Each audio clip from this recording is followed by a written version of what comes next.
नमस्कार मंडळी. या फोटोवरून तुम्हाला कळलेच असेल आपण आलोत एकता नगर इथे.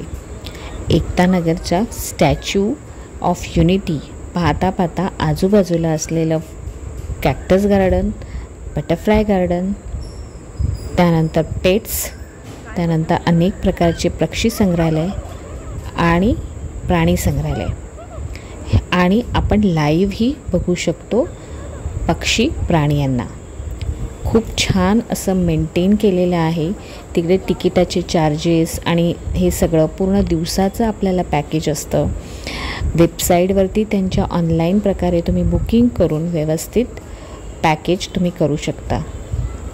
हे आहे प्राणी संग्रहालय. इथे लाईव्ह प्राणी आपल्याला पाहायला मिळतात. वाघ, सिंह, प्राणी आपल्याला त्याप्रमाणे आपल्या बुकिंग स्लॉट्सप्रमाणे आपण हे स्लॉट्स आपण पाहण्यासाठी सगळे बुक करून घ्यायचे असतात. हेच नव्हे तर लाईटिंगचा शो म्हणजेच फ्लावर गार्डन, ग्लो गार्डन इतकं सुंदर आहे तिथे की छोटी मुलं खूप एन्जॉय करते. आम्ही संध्याकाळची दादरवरून एकतानगर ट्रेन पकडली होती. त्यानंतर जाण्यासाठी सुद्धा एकतानगर ट्रेन आहे, दादर टू एकतानगर, आणि ऑनलाईन बुकिंग हे केलं जातं. तुम्हाला विजिट द्यायचं असेल तर नक्की विजिट द्या. आणि पहा, अशा प्रकारे लेझर शोही तिथे असतो. खूप भारी वाटतं.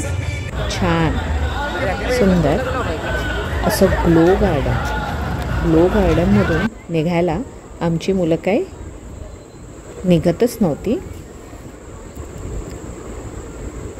छान असं मेंटेन असं ग्लो गार्डन आहे, पण एक संध्याकाळच्या वेळी हा व्ह्यू बघण्यासाठी चांगला आहे.